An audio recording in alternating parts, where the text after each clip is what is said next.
I done screwed up and left the damn logo up on the screen. Oh, man. It's Tuesday night. Look, give me a break. Today was a Monday or Tuesday. I'm always off on like fucking Mondays and Tuesdays. I'm always off my shit. Always happens. So, Tuesday night, we are here with ENMY. How you guys doing tonight? Awesome, man. How about you? Fucking fantastic. So we're going to go right out the gates. What is the one thing that you guys like to do the most when you are not on the road touring and playing music? Go ahead, Brady.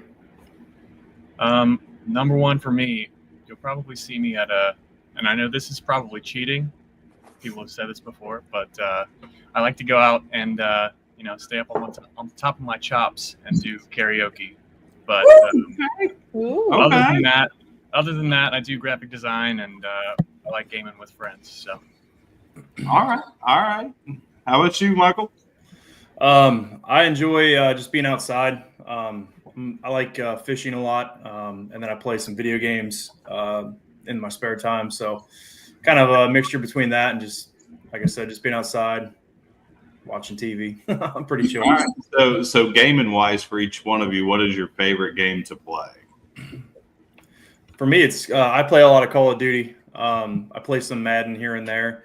I used to play Halo a ton back in the day, but I got a PS5 now, and I haven't played Halo in forever. But that used to be my game. Yeah. I never got into Halo. Never Really? did get into. I do love Madden. Yeah, and I love Destiny too. I play the shit out of some Destiny. yeah. What you got, Brady? Lately I've been playing a lot of Splitgate, but honestly I'll just kind of like play whatever the group's into. Splitgate 2 is like, it's kind of like Halo, but it's got portals in it. So. Okay, cool. All right, CB, you up on deck, brother?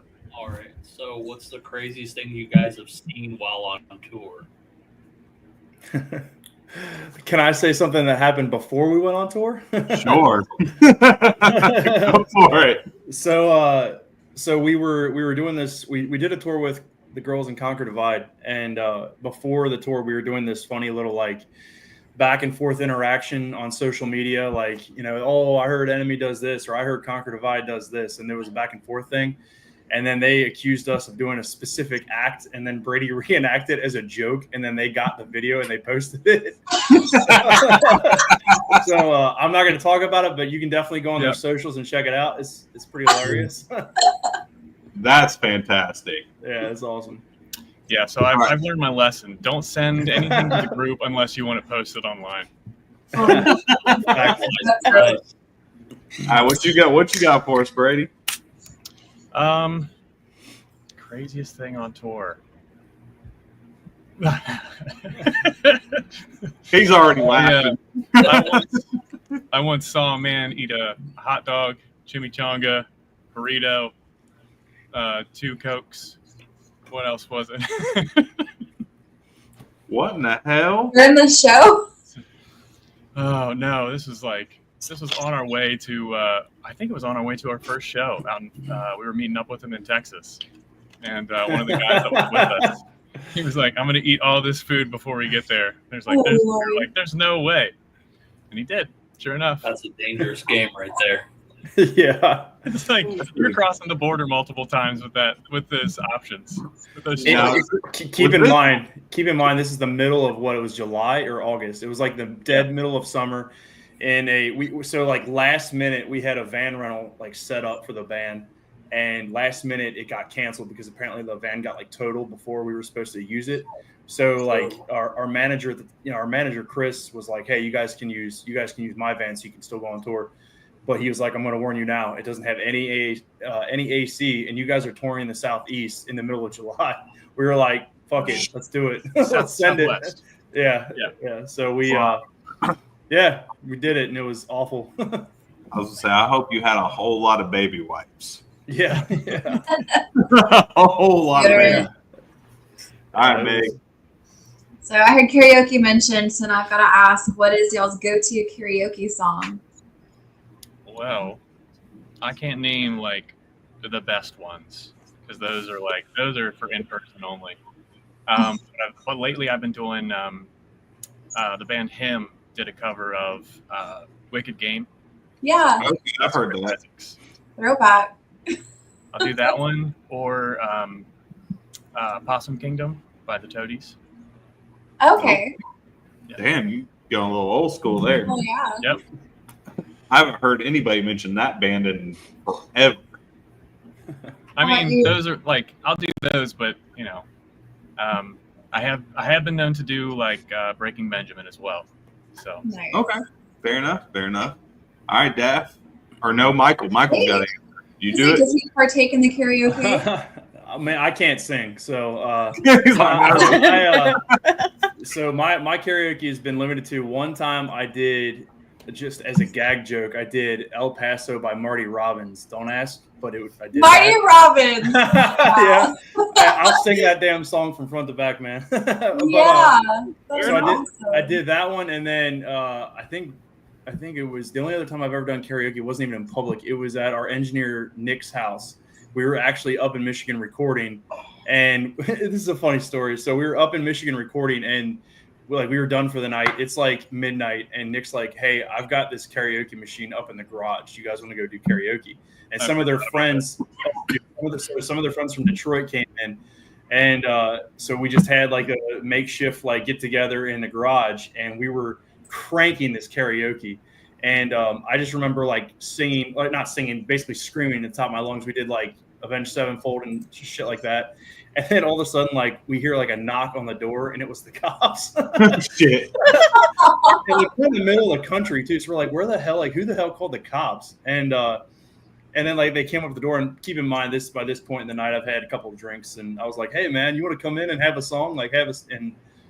He was like, "No, I'm good, but just be quiet." I was like, okay.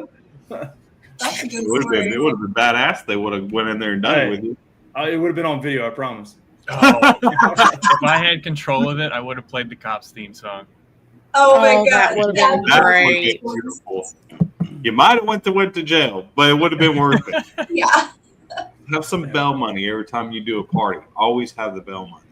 At Yes. least a couple $100. Yeah. All right, Daff. All right. So y'all said you play games. If you guys can put your music in any present or past video game, what would y'all choose? Ooh, that's a good one. Well, okay. So one, I would like at least one song on like Madden, just because like a part of the soundtrack. Hell I mean, yeah. that'd be sick.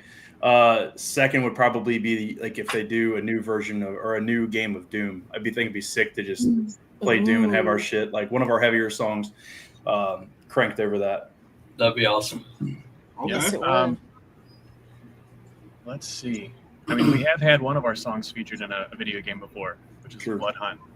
It's like an online battle royale game. There's Oh. like vampires and stuff in it. So that song was Last One Standing. They actually reached out to us to do it. But yeah, I think probably like FIFA or Dirt Showdown. If you guys are familiar with Dirt Showdown, I'm I've discovered a few bands off of those games. So Funny story about the Blood Hunt thing. Like Brady said, they reached out to us on email, and when I got the email, I was like, "Oh, this is spam. This is bullshit. Like they're trying to scam us into something." So like, I literally almost deleted the email, and like I had my finger over the garbage can, and then I saw like the what is it, Land Shark or some shit like that. Laced Audio, yeah, Laced Audio was at the bottom, and I was like, "Oh, that's real. I know who they are." I might want to answer this one. So yeah, it led to us being on that game. It was kind of sick.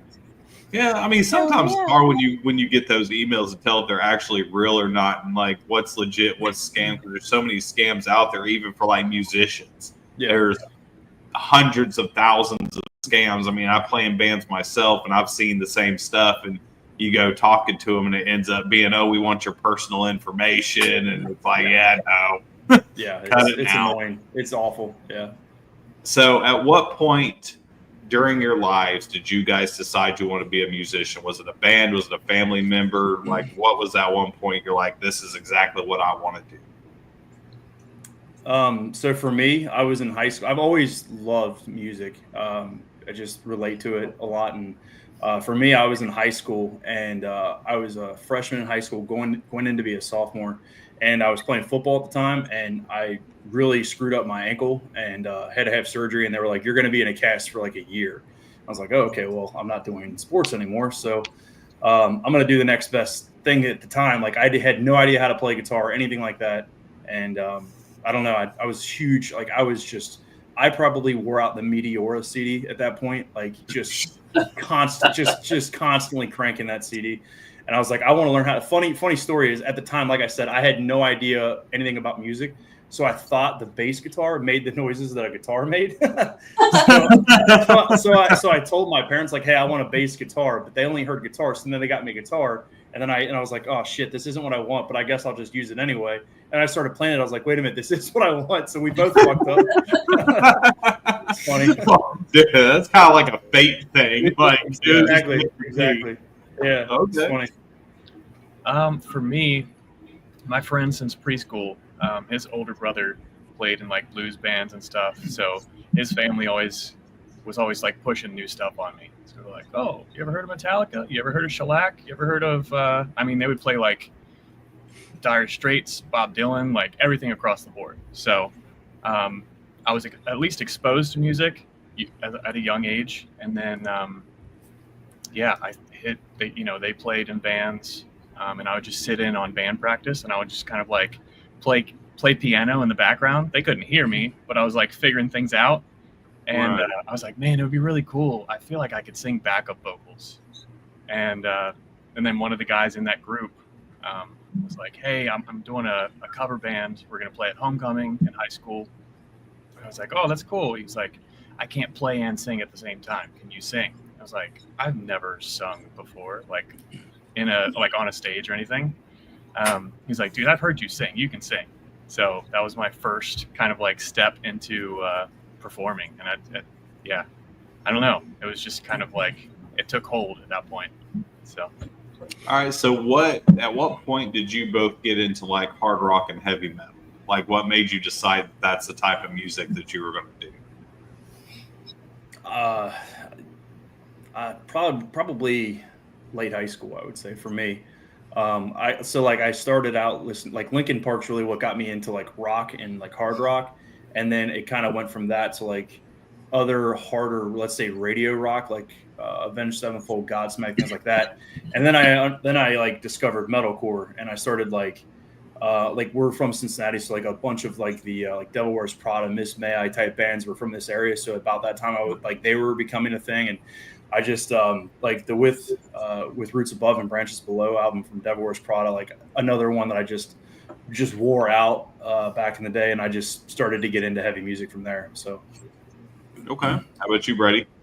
For me, heavier stuff. I think it was Vans Warped Tour. I got into skateboarding. I picked up a compilation CD from the shop out in California, and I remember one of the bands that was on it was Thrice, and I was like, dude, this is sick. So I listened to them, and then from there it was just kind of like, obviously listened to like Linkin Park and stuff like that. But yeah, it was just kind of like whatever my friends were like trying to tell me, oh, you should check out this band, you should check out that band. So probably Thrice, and then I got into like some scene stuff. Census Fail, The Used, My Chemical Romance. And then one of my friends played Killswitch for me. So I was like, what band is this? Killswitch Engage? And he was like, yeah.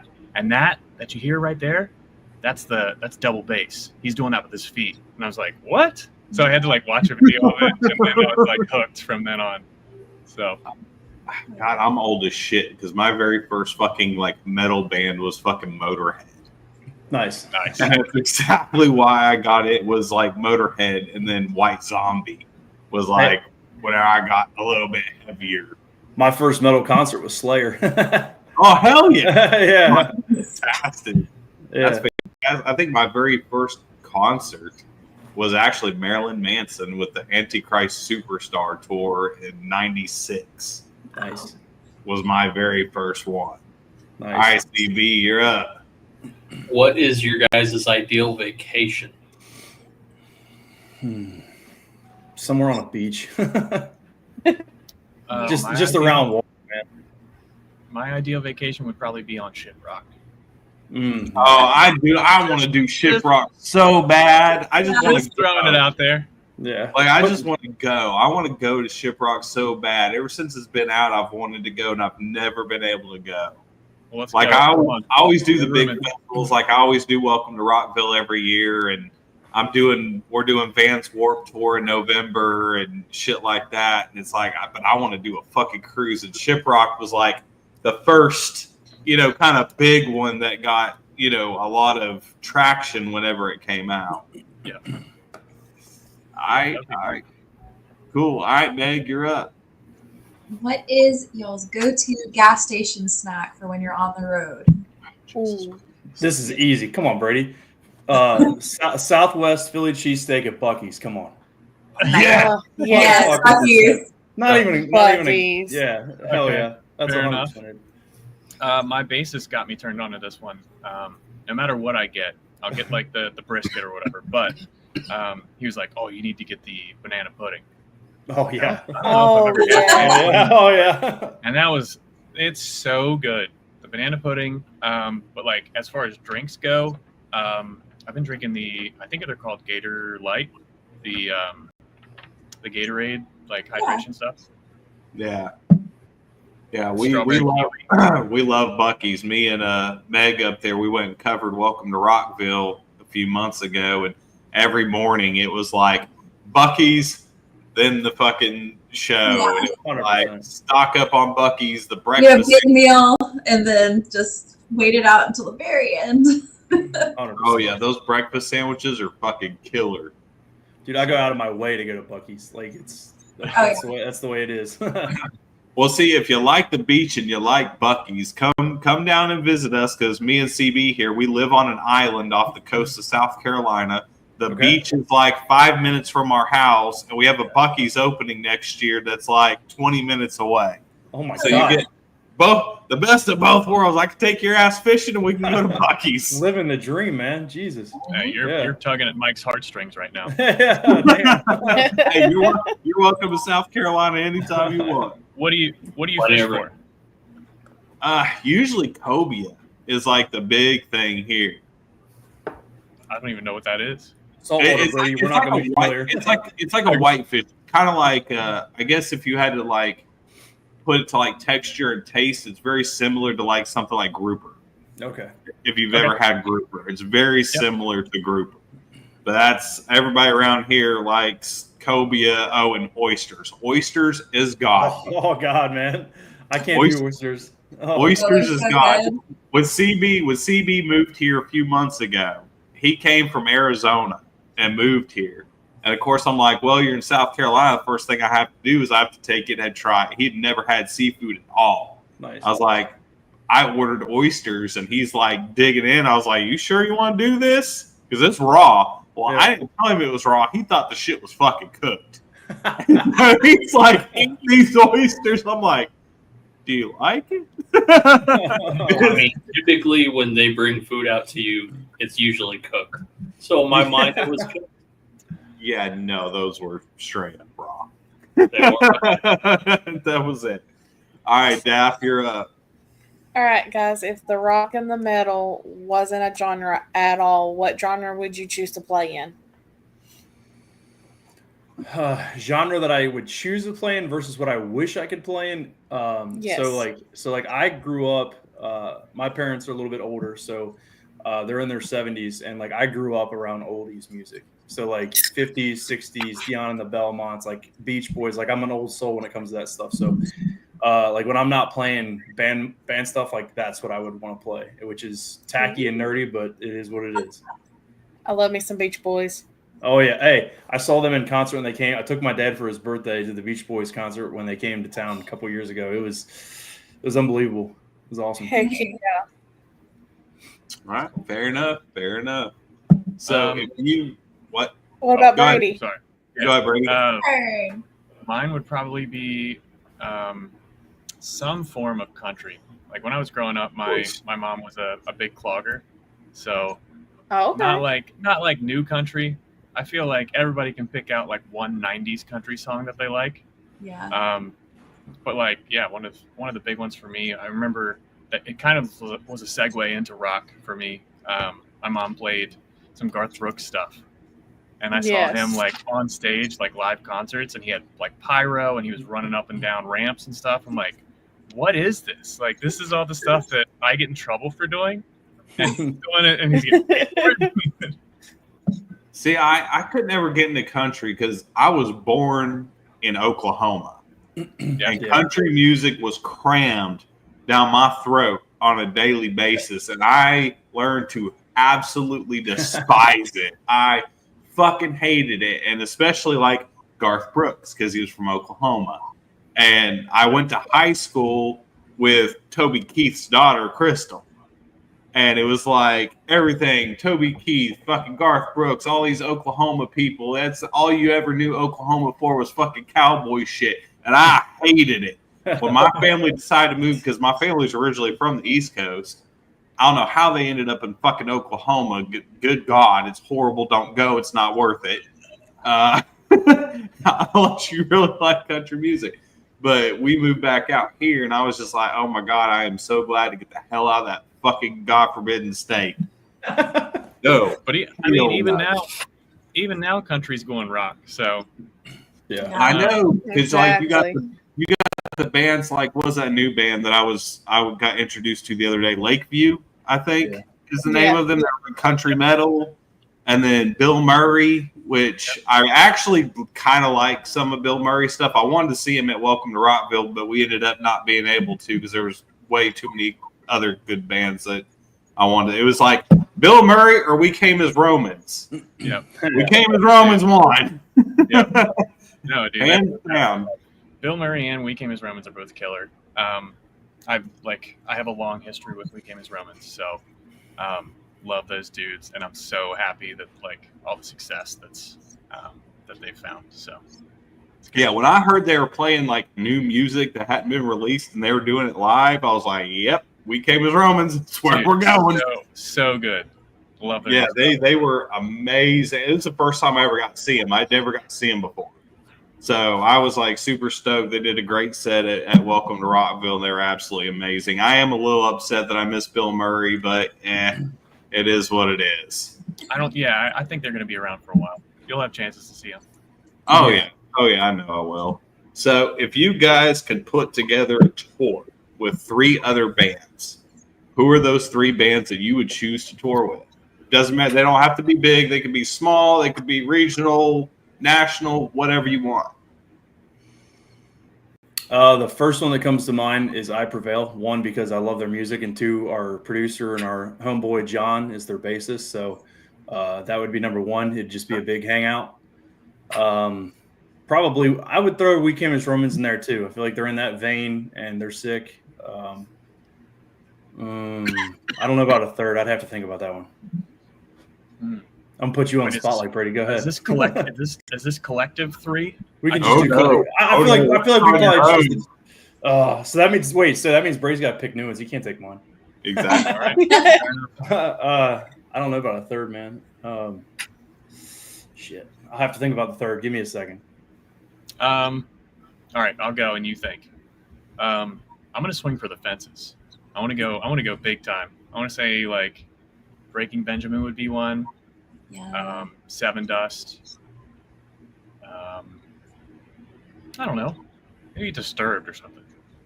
All right. I would probably throw. My third one would probably be Avenged Sevenfold or Bring Me the Horizon, something in that range. Okay. Yeah. Okay. It'd be the headliner.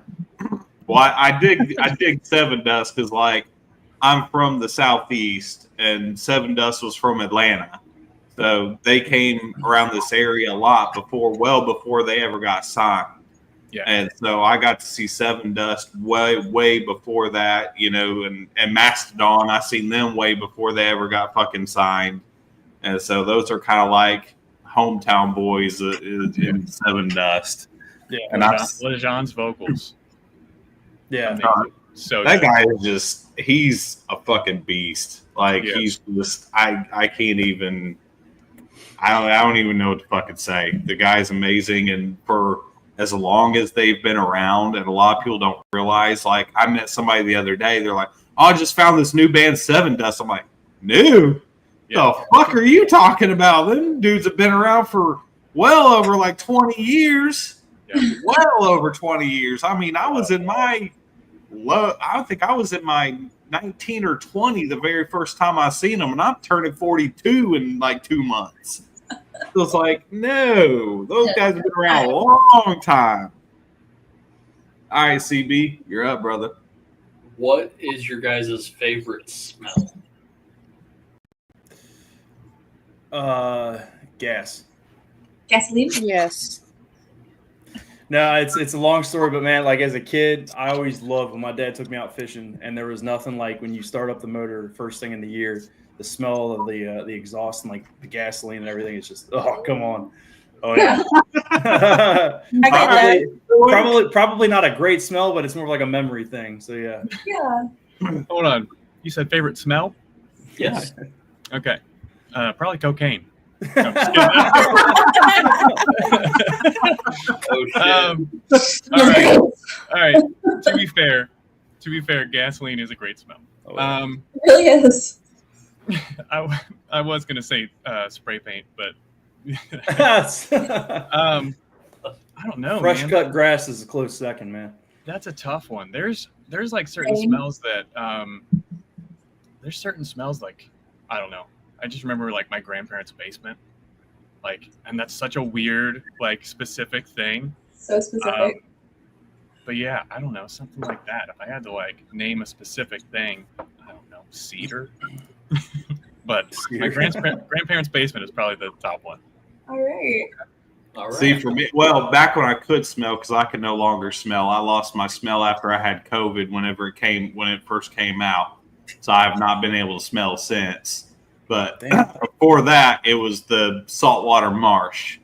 Like as soon every single morning in the summer, walking out up your balcony on your apartment, you could just smell that salt water. That stank.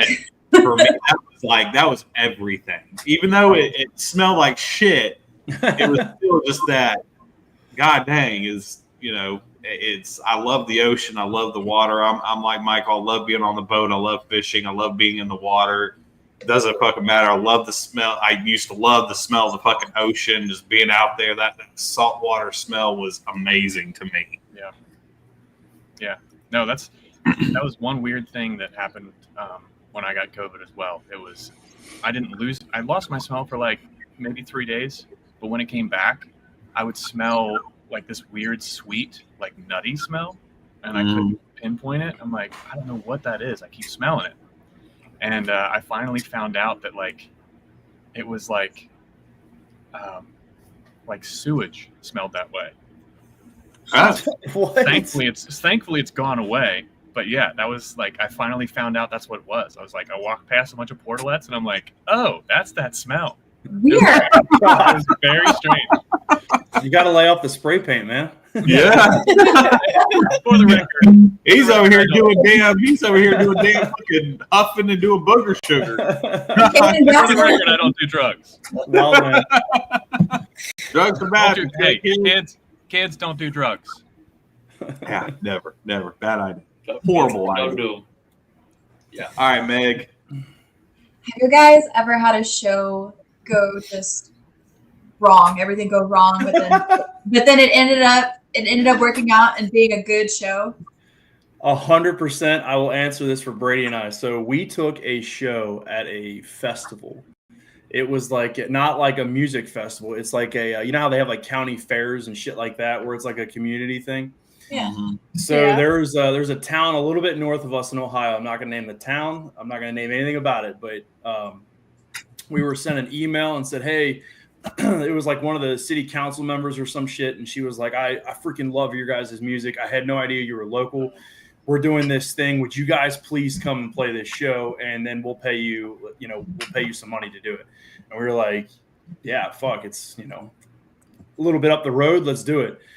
We show up to the show, and I kid you not, that's all she sent. That's all she asked if we had our own sound guy, and I said yes. We've got a guy that will mix our music. So we drive up and we show up there, and they didn't have a PA system. They apparently thought because we said we would bring an audio engineer, we'd bring a whole fucking PA system. Wow. So we show up and the one guy was like freaking out, like, what are you talking about? And we're like, what are you talking about? Like, what bands bring their own PA system? Like, we're not a bar band, you know what I mean? Like, so anyway, another one thing leads to another. Some random dude in the crowd's like, fuck it, man, I got a whole PA system in my basement. So he went home and brought this big ass PA system, and then we played the show, and it was whatever, man. It was a nightmare. But then we got done with the show, and we were just all pissed off, and we had a good time, right? Because there were people there, and we interacted with a bunch of new people, and it ended up being a success. But we were just so pissed off and had such a bad taste in our mouth. I was like, fuck this, man. Let's play another show tonight. And so we have a really good relationship with one of the local venue owners in Kentucky. His name's Frank, and he owns Madison Theater here in Northern Kentucky. So I shot him a text and said, Frank, do you have a stage open tonight? And he was like, yeah, the rooftop's available. I was like, can we come and play a show? He's like, fuck it. You got a guy to mix you? I said, yeah. And he's like, do what you want to do. So we were like, all right. We loaded up the truck and the van, and then we headed back down south. We showed up to the venue, sent out a message on Facebook, and we're like, hey, we're playing a free show tonight on the rooftop. Whoever wants to come out, come out. It was like, I don't know how many people showed up, but it felt like, 100 people or so. It was like a nice little intimate thing, and we just fucking ripped the show, and it was like the greatest. It was like my favorite show we ever played. It was amazing. That's awesome. That's badass. That's a killer fucking story. Yeah, it was sick. I'll never forget it. All right, Daff. All right. So would you guys rather play up in a holler somewheres or in a city that is crowded? I don't really have a preference, to be honest. I'm comfortable with either. Yeah, I'm comfortable anywhere. We played in Minneapolis, like downtown Minneapolis. Ooh. And we met some really awesome people that we'd never met before. They've interacted with us on social media, so that was pretty sick. But we've also played in the island of Iowa, as Brady phrased it, and we had a blast there too. So we're good with anything. To be fair, I had in-ears in, and I couldn't hear what they said. I was like, what? The island? Island? And they're like, no, Iowa. I was like, that makes more sense. We're landlocked. Yeah. All right, fair enough. Yeah. But yeah, I don't know.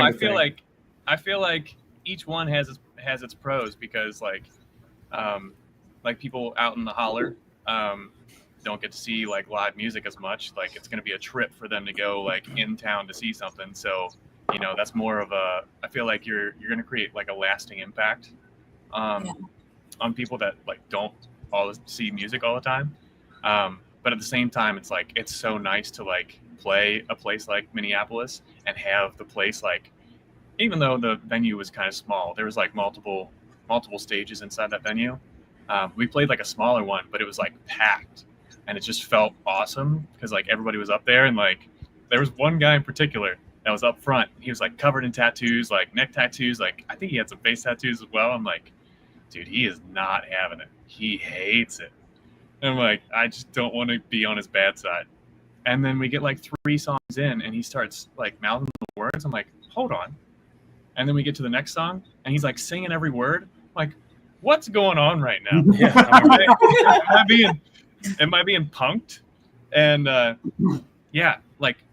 like probably from the like 3rd song in, he was like singing everything. I was like, oh, never mind. I like misread the room. But he was like super huge fan of the band. He's like, dude, I've been following you since the beginning. It was like Jack from Minneapolis. So no shit, that's awesome. Jackie boy. Shout out Jack if he's watching. So if you guys had to choose, what is your favorite venue that you have ever played? Or show? Festival, any of that?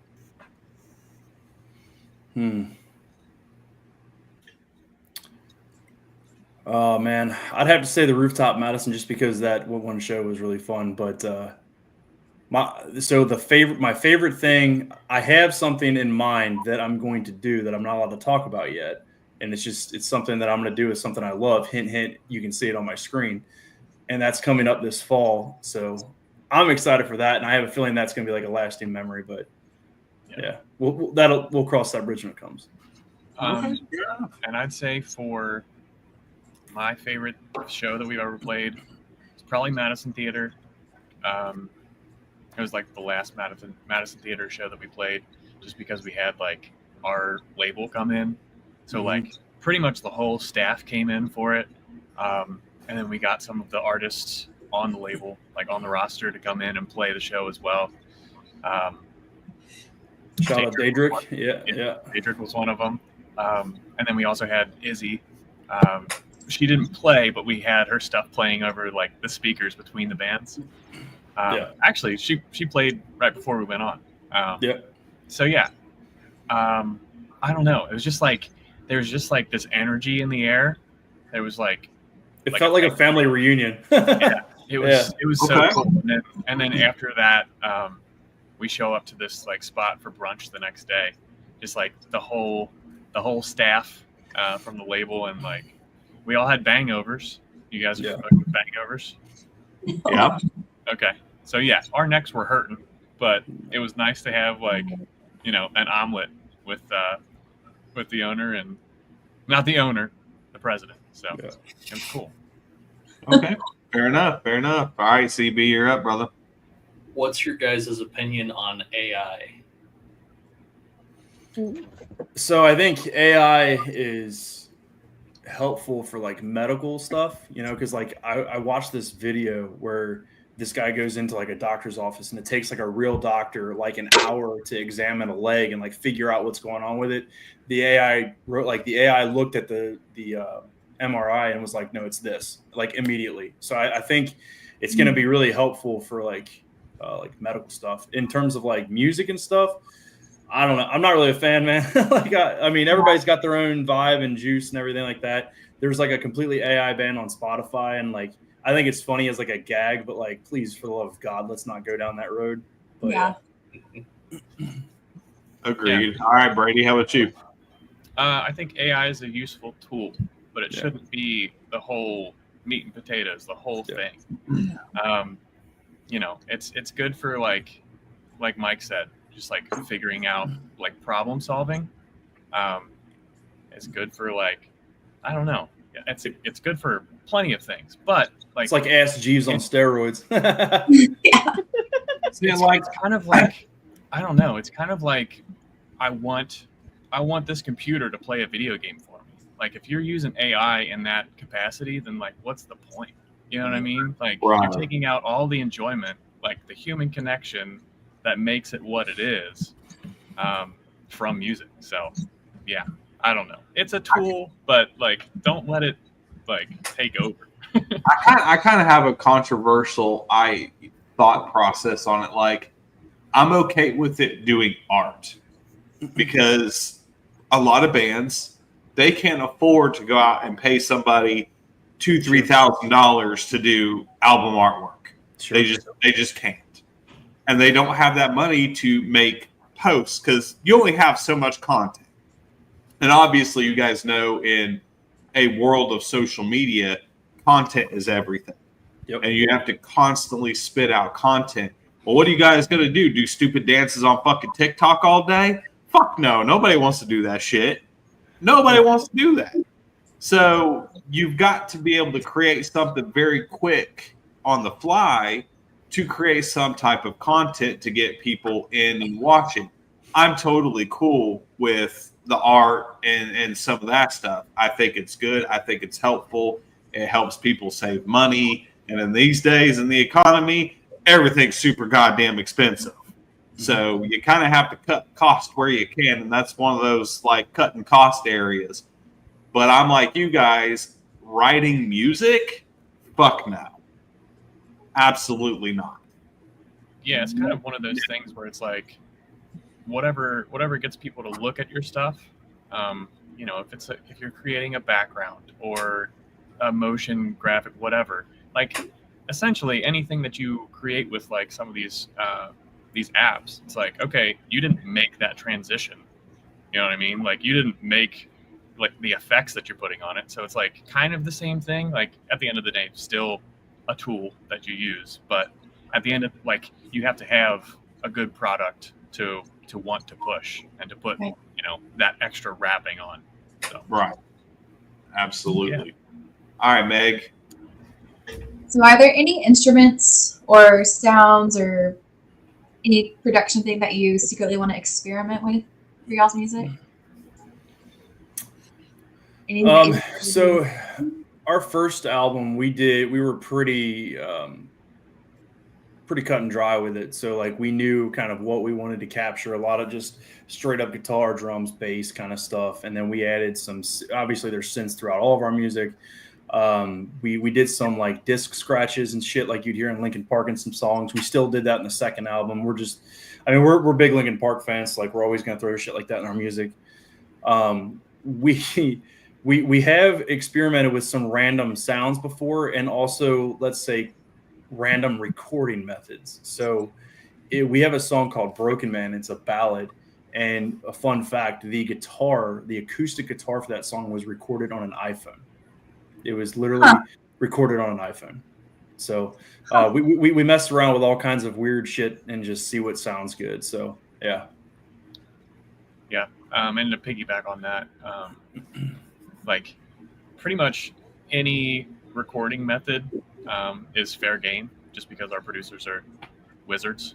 They're awesome, Nick and John. But Nick. Sorry, sorry, we have an inside joke with them. We always do the Nickelodeon thing, like Nick, listen, John. Yeah.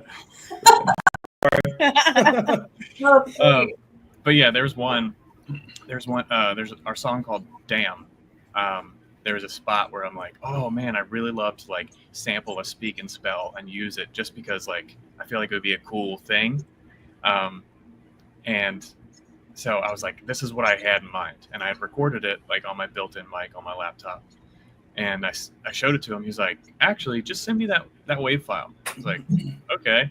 So I sent it to him, and he used it. Like he used that recording. I'm like, it's good enough to do. So like there's a count off thing where I just wanted to do like 1, 2, 3, 4, and like I just like bit crushed it. I just like turned up the gain, like I don't know, made it sound super distorted. Yeah. And he ended up using it. So it's pretty sweet. All right, cool. All right, Daph, you're up. All right, guys, if you can go play anywhere in the world, where would you want to play, whether it's a venue or a tour, just somewhere in the world? Rock AM Germany. Ooh. Yeah, for sure. That'd be Heck sick. yeah. Well, I want to play in Japan. So Yeah. Oh, yes. like anywhere in Japan. That'd be fun. For sure. That would be. Japan, I mean, hard rock and metal's huge in Japan. It's like I know bands over here that don't do too well over in the States, but when they go over to Japan, they just explode and come back with shit tons of fucking money. Yeah. Just astronomical amounts. And I'm like, I was asking one of my buddies that's been over there, I was like, is it really that lucrative? Is metal and hard rock really that big? And he goes, dude, you've no fucking clue. He goes, you really don't. He goes, every time we went to Japan, he's like, every single venue is just sold the fuck out and slammed full of fucking bodies. Wow. You can't fit any more bodies in there if you wanted to every single show. He goes, it doesn't matter if they fucking know you or not. Yeah. He goes, they're going to come. They're going to show up. He goes, unlike the States where you do some of these venues, and there might be 10, 15 people. Yeah. Especially if you're doing small little bars. To be fair, I also feel like we should mention Australia, because that's like one of our top streaming areas as well. So. See, I always wanted, back whenever it was still in existence, I always wanted to go to Soundwave. I always wanted to go to Soundwave, and unfortunately it's not, around anymore. But God, I wanted to go to Soundwave so bad. And I always wanted to go to Australia. I don't care that everything there can kill you. I still want to fucking go. I still want to go. Hey, maybe I'm into that. I am, because Live life on the edge. I'm a big reptile guy. I love reptiles, and I would love to go out there and just photograph reptiles all fucking day because they've got all the most venomous damn shit you could think of. I don't want to like touch the damn thing, but I would love to just take pictures. Like that's all I want to do from a distance. Sure. Very safe From a distance. Because getting bit by a taipan is not on my to-do list. Oh no. Absolutely fucking not. So if you guys could spend 24 hours with any musical icon, dead or alive, who would you choose and why? Oh man, that is a really tough That's a change up. Yeah, that is. Usually, it's like if you could meet someone, but spending No, 24 you hours. get 24 hours with this person to learn anything and everything that you can from them within 24 hours about music. Yeah, that changes my answer for sure. Because I feel like I would want it to be like something informational. Like I would want to learn from like Rick Rubin or like I don't know one of the great like producers. You know what I mean? Mm-hmm. Or like John Feldman or I don't know. I've got two. Is that allowed? Yeah, sure. Go for it. So the one would be Chris Cornell, just because I think he was so original with what he did. And just had such a passion with how he carried it out. I just would like to pick his brain on how he viewed things and like how he stayed motivated and all that stuff. So that would be one. And my other one would be Jerry Cantrell of Alice in Chains. He's probably one of my biggest influences on guitar. I've always loved Alice in Chains growing up. So yeah, that's more of like a fan thing. No, I totally understand because like for me, I'm a big Marilyn Manson fan. So I actually would have two. It would either be Marilyn Manson or Trent Reznor from Nine Inch Nails. Like, that's two of my favorite bands fucking growing up from whenever I was a kid. I loved them. And I'd give anything to spend, 24 hours with either fucking one of them. Mm-hmm. Musically, they're fucking geniuses. Yeah, for sure. I mean, they're geniuses. Both of them can play an array of fucking instruments. They can do all kinds of fucking shit. They've been involved in so much shit. They've been around for fucking ever. Like, to me, that would just be phenomenal. And you'd learn so much information just off of them, too. All right, Steve. All right. So maybe Sonny Moore for me. Each one of your. I'm sorry? Sorry, go ahead. Oh, if you could name each one of your members in the band as a member of the Seven Dwarfs, which would everybody be? I don't even know all the Seven Dwarfs, man. Shit. I know Sleepy and Grumpy. But we don't have anybody in the band that's grumpy. Got Doc, got Dopey. I'm gonna say Dave. I'm gonna say Dave is Doc. I think is that what does he do? Is he like the? He wears like the nose stuff. We're gonna put. Okay, name them all. I don't know who they are. There's Doc, Grumpy, Happy, Sleepy, Bashful. Trevor's happy. Dopey. We're gonna go Trevor for Happy. Man, I don't know shit. What do you think, Brady? I don't know. I'm Dopey. Okay. So ignorance is bliss. At least he can own it. Yeah. I don't know. Fucking vocalists, man. Yeah. Well, I mean, judging by your demeanor, I'd say you're bashful. Yeah, there we go. I'll be bashful. There we go. Fair enough. All right, Meg, you're up. Do y'all have any pre-show superstitions or rituals? We do like I don't know, like what like right before we go on stage, a little like hands in, like hoorah moment. Yeah. Cute. I used to do this thing that I was in like grade school and high school. I was in theater for a little bit. So one of our teachers would do like Saint Genesius pray for us. So it's just like a thing that people would say before they go on stage, kind of like break a leg type thing. But yeah, I think it's like the the patron saint of arts and theater. So we would do that.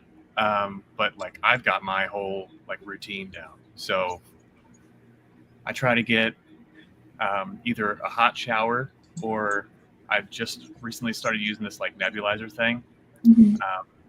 Because like also vocalist, I just found this out recently. Drinking water really doesn't do much. So if you're like hydrated, like drinking as much water as you would normally drink doesn't really do much. You have to like, it's more the steam. Like the steam is what helps your vocal cords. The warmth on the muscles, I guess. Yeah. So it's just like the humidity. So I'm all about that. Like as much as I can do to not, hurt my vocals, So I'll do warm-ups. I'll do all kinds of like different warm-up type things. So I guess that's kind of a ritual, but yeah. I would say the same for Trevor. So like Trevor and Brady will disappear before we go on stage, like out to the van or just in the back room or something, and then we'll do vocal warm-ups together. Dave will hit on his drum pad and warm up his chops, and then I'll drink bourbon. So yeah. We'll do warm-ups together. Do vocal warm-ups. There you go. I'm a vocalist too, so I can just like, because I'm the one that just goes and disappears to the van to go do the warm-ups, and it's like I can't imagine having to be doing my warm-ups with someone else there. Yeah. Oh yeah. No, it's nice. I like body doubling, so having someone there is great. All right. I gotta compliment them though, because like they do vocal warm-ups together, but like when I don't, if anybody's ever seen us live, like Trevor and Brady have such a cool dynamic of like their harmonies, like live. So like on our albums, you'll hear harmonies here and there, and they replicate all that shit live, which is sick. So yeah, and Trev's like got a raspy voice, so it like complements Brady's like clean. I don't know. I'm a fanboy of my own band. Sorry. Oh, that's perfect. That's perfect. You need to be like, if you don't love your band and you don't love what you're doing and you're a fan of your own shit, then what the fuck are you doing? Right. 100%. Yeah. I always say that, man. Like people ask me like, what your favorite band is. And I say ENMY. And they're like, why? Look at the video. Look at the video behind Jags right now. What is it? Oh, waiting on you. Shit. Nice. Hell yeah. Yeah. All right, Daph. All right. So what is one interesting fact that would be weird to others that only your bandmates know about you? Trevor loves gas station food. Oh no. Oh yeah. Okay. Get it from his daddy. Yeah. I don't know, Brady. What is something for me? It's hard to do the first person thing. I don't know. Strange about you. That you say bub. I do. More than any other person. I do say bud. Yeah. What's up, bud? Yeah.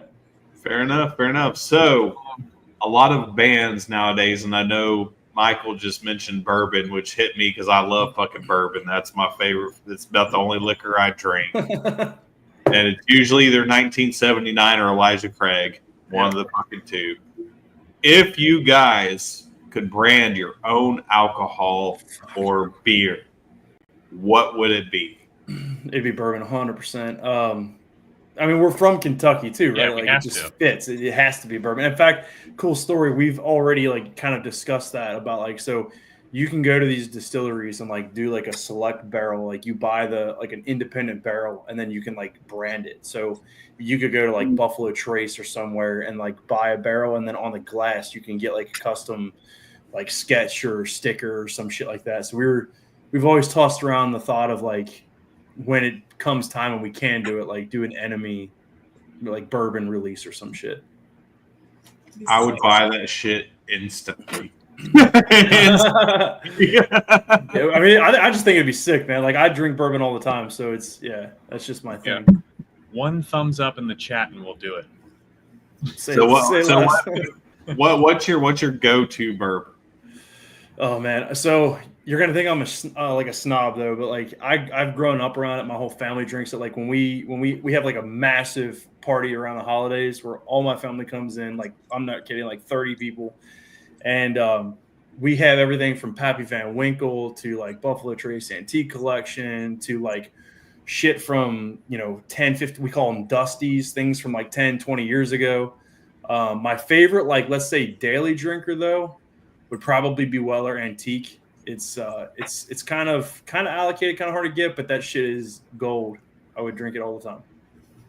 Okay. Brady, you into bourbon? You like bourbon? Yeah. Mike actually got me onto 1792. Yeah. That's what I drink. So good. It's But yeah, I mean, I've always been like a dark liquor kind of person. So Brady and I do the Coke and bourbon at the bars before shows and shit. Yeah. Okay. No, So I Brady grew up. said earlier. I grew up going to like local shows, and I was balling on a budget. So I'd get, Kentucky Tavern or or Jim Beam. So. Yeah. See, for me, it's always just bourbon on ice. Just give me a damn ice ball, and that's all I fucking wanted, and that's it. Just pour that shit straight. I don't need nothing fucking mixed with it. I don't need Coke. Now I do like Coke and bourbon, but I would prefer just to have it straight on a damn ice ball, and I'm fucking happy. Actually, I really need to order those fucking Death Star fucking ice molds. Oh, those are sick. Yeah. Yeah. So it's funny because like a lot of people will do like they'll go up to the bar and they're like, give me a Jack and Coke. Well, I don't really particularly like whiskey because it's a lot drier than bourbon. So I always do Jack and or Diet Coke and Jim Beam.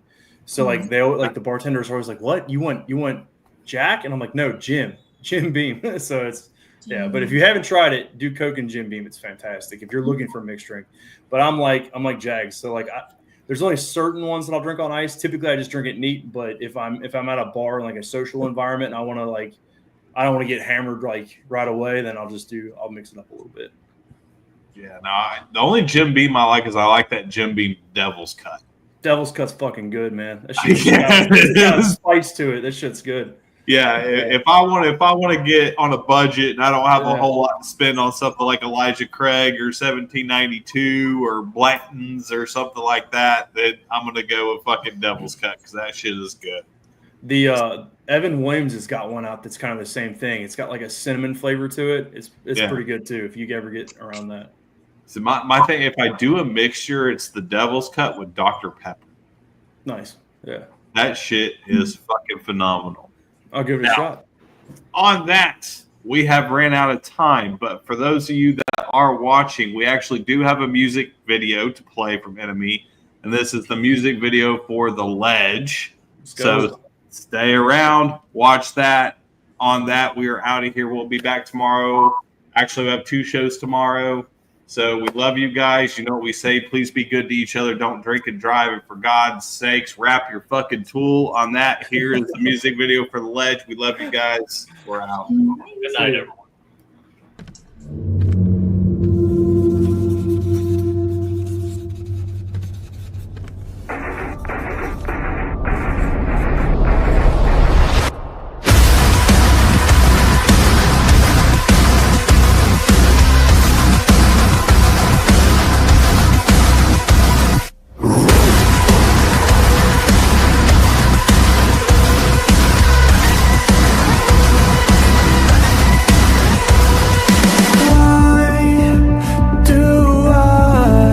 Let you feed on my inside. Put it off, but I'm sinking down.